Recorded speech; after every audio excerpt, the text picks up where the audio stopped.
देखिए अभी एक ज्योग्राफी का सवाल है, कहता है ना कि अंतर्राष्ट्रीय व्यापार क्या है ना। अंतर्राष्ट्रीय व्यापार क्या है? तो अंतर्राष्ट्रीय व्यापार जो होता है वो विभिन्न देशों के बीच वस्तुओं और सेवाओं का आदान प्रदान करता है।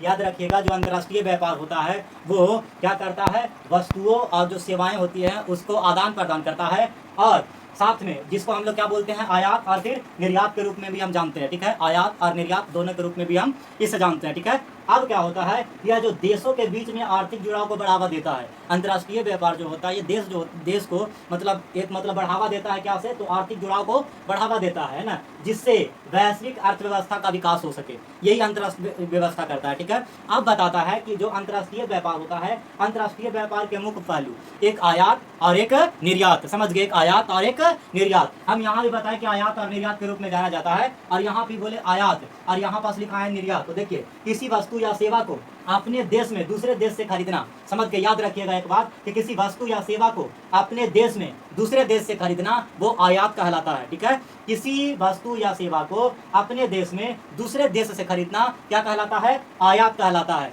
अब उसके बाद आता है निर्यात। तो निर्यात क्या है? ये दो को पहलू लिखा है। तो निर्यात में क्या होता है? तो निर्यात था कि अपने देश से किसी वस्तु या सेवा को दूसरे देश में बेचना। देखिए, दूसरे देश से खरीदना वो आयात हो जाएगा, और दूसरे देश में बेचना वो क्या हो जाएगा? निर्यात हो जाएगा। आशा करते हैं आपको समझ में आ गया होगा।